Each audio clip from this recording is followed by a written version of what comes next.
So prayerfully, you'll just go in and hit straight Democratic ticket. He could possibly make a check to you. You cash the check and just give you cash. So we would want to keep all this under the DL. We wouldn't want. This isn't something that we could even do press or anything. Absolutely not. We've gotten people to get on school buses and go to Indianapolis to the state house and say, hey, we just need you to show up. And they didn't even know what they were going down for. All they know is the pastor. It really comes back to, in this city, in this area, in Gary, Hammond, Chicago, the church.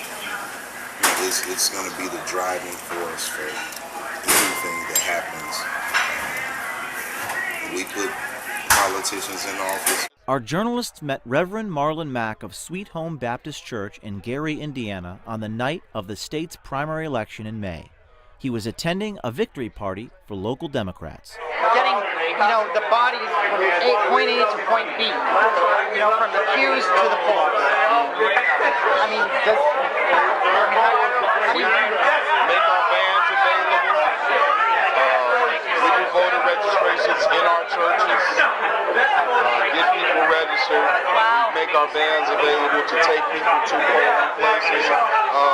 We have trained people to come and help people fill out absentee ballots, all of those types of things that we do within our church. Really, that's going to depend on what community you're in. You're going to see that more in economically marginalized communities or minority communities where basically the church is all they have. We posed as political consultants, and Reverend Mack was more than happy to tell us about his political influence. We scheduled a meeting with Reverend Mack and a friend of his, Reverend Marion Johnson, to see what they would be up to on Election Day. We've gotten people to get on school buses and go to Indianapolis to the state house and say, hey, we just need you to show up. And they didn't even know what they were going down for. All they know is the pastor. Then we support Biden. We actually do support him. I've been knowing him for years. I've known him. And I know he's a good man. Some other things he's done since he's been home. So we actually, nobody has to persuade us to vote for him. The thing is, and I keep repeating, is get our people to the poll. Then we get our people to the poll. They know who to vote for. It's not going to be, well, who do I vote for? Because we were telling who to vote for. In the don't. We will. We won't get up and just announce it. Everybody knows. Like everybody in my church, they know who I vote for. They know who my candidate is. And most congregations take the pastor's lead. So it's also a matter of the door itself, who you guys let.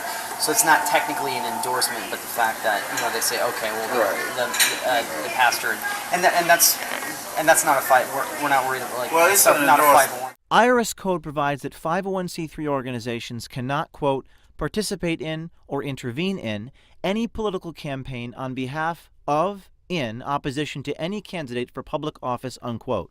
The most important thing is that pastors, church staff should not be using church resources to engage in political campaigns. So how do you plan to get people to the polls then this year, as of right now? I mean, bottom line is we just, hey, we need you to do this. We mobilize.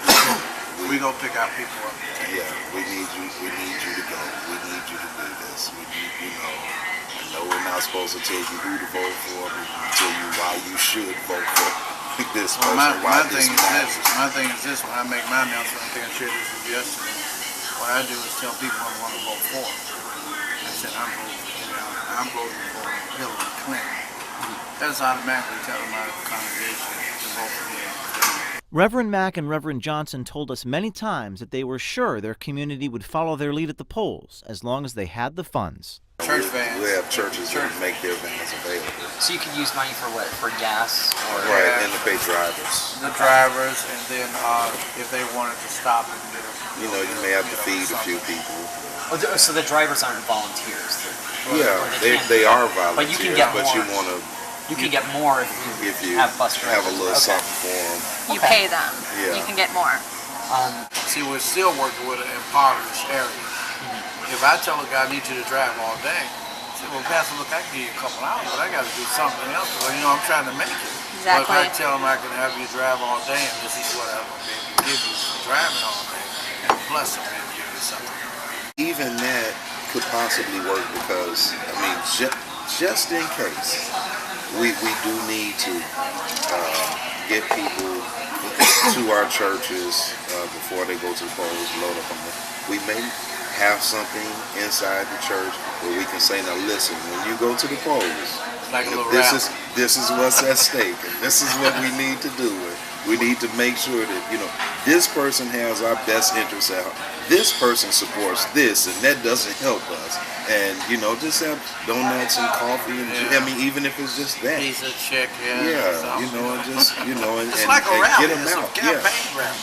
Before you go out, it's really like a full-fledged campaign rally. And in individual churches. so people, I mean,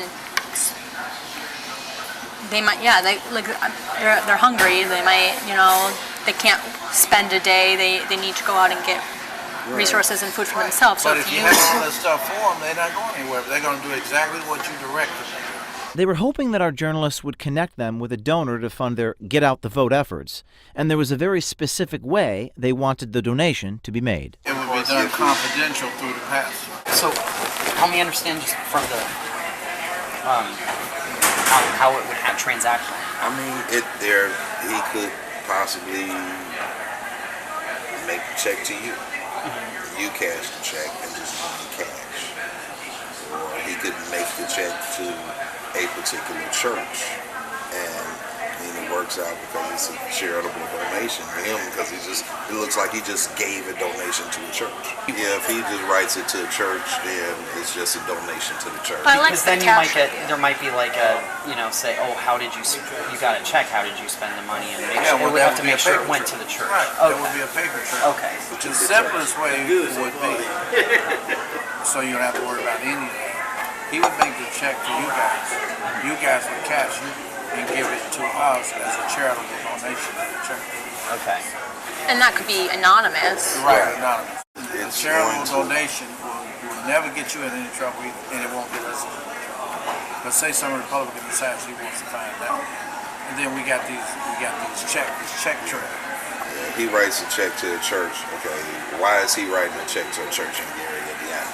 You know, as opposed to just writing a check to you guys who he has a professional relationship with, which could just simply be consulting fees. So we would want to keep all this on the DL. We would want. This isn't something that we could even do press or anything. Absolutely not. And what was wrong with the donations being made public? See, because then what you open us up with, let me tell you what happened if you did that. Then if some Republicans come around, we would have to do the same thing because we would be seen as being biased towards the Democratic Party. So this eliminates that. You wouldn't put us in a position where we would have to work with people like Trump or some other people that we just don't really support.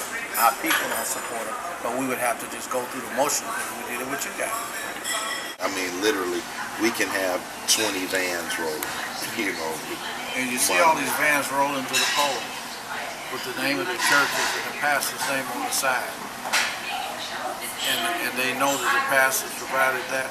They know who they're voting for. They know who it is. It's election day, and we decided to send some journalists to Gary, Indiana to see if we could be told who to vote for. Are you Reverend Matt? Yes. Oh, hi. My dad's from Georgia, and he's actually voting for Trump. That's why I've been so on the fence about it. Why? He says that, like, he likes his business experience and that he isn't, like, he just says what he means all the time, I guess. I don't know. That's not always a good thing. You know, someone's impulsive and they act on the I mean, for Christ's sake, this guy's gonna have a nuclear launch code. You know, he wakes up, you know, oh, screw Iran, and then starts a war, you know. Yeah. No, that's not always a good thing. We need leadership who does have, you know, the courage to stand up for their convictions, but also has the self-control to think beyond their immediate action. So should I just vote, like, straight ticket Democrat? That would be nice. I mean, you head to the poll now and you really don't have a lot of information to deal with issues. That would be probably the best bet. So prayerfully, you'll just go in and hit straight Democratic ticket. I guess you wouldn't want anyone making a mistake and voting for the person of their own choice.